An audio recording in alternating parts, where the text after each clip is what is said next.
Hello everyone, welcome to my multimedia week 4 presentation. My name is Alyssa Mendez. Today we are going to be talking about Waldo, McGregor, and Lindblom.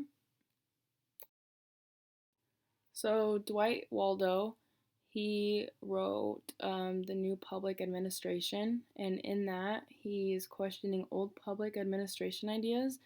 He goes on to say that with government and society changing, he was asking, are these theories capable of changing with the times? He thinks that public administration is very robotic and dispassionate, and that public servants should be informed to think for themselves.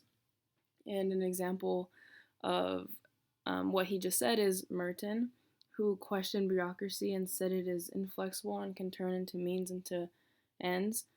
Um, and then on page 140, he stated that this new wave of public administration should include political philosophy because he states that politics and administration cannot be separated, and that is unlike what Woodrow Wilson believed. He thought administration and government should be separate from political government, but Waldo was saying otherwise. So Douglas McGregor, he was all about motivation and what motivates people. So he focused on theory X, and he was challenging that idea. And right off the bat, on page 159, he states that the conventional approach of theory X is based on mistaken notions of what is cause and what is effect. So, theory X states that the average man is lazy, unambitious, a follower, and without management, people would be passive, and they must be controlled and persuaded. And theory X states that physical and mental effort is as natural as play and rest, and that punishment and control aren't the only ways to get things done. And if people agree with the goal that their boss or employer has in mind, that they will work hard.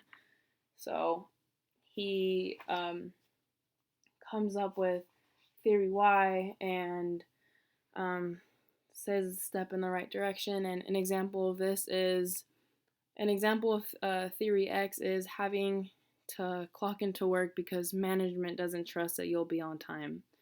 So that's a small example of what modern day theory X and theory Y.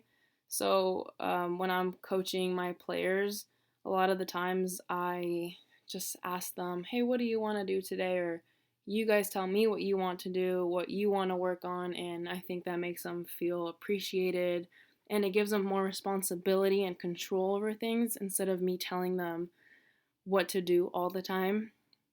And I know that's not realistic in most workplaces, but this is kind of unique to my situation and how I apply theory Y in my everyday life. So, Charles Lindblom, he wrote about how decisions are made and how policies get developed in the public sector. On page 164, he goes on to say that when making decisions, one might only focus on personal employment and ignore other social values. A person doesn't analyze everything before they make a decision. And along with Herbert Simon, which he pretty much said the same thing, um, that making decisions is bounded rationality, and that at the end of the day or at the end of your decision, you're going to make an okay decision, even if you do weigh out all your options. So that is what Lindblom was saying, and the first page he kind of describes like, okay, there's this problem. The first step you're gonna do, second, third, and fourth, and at the end of the step, if someone asks you, oh, did you consider this? A person's probably going to say, no, I didn't. So he's kind of explaining that people don't really analyze everything before they make a decision. So him and Herbert Simon were on the same page with this. All right. Thank you for watching and listening to my presentation. Have a wonderful day.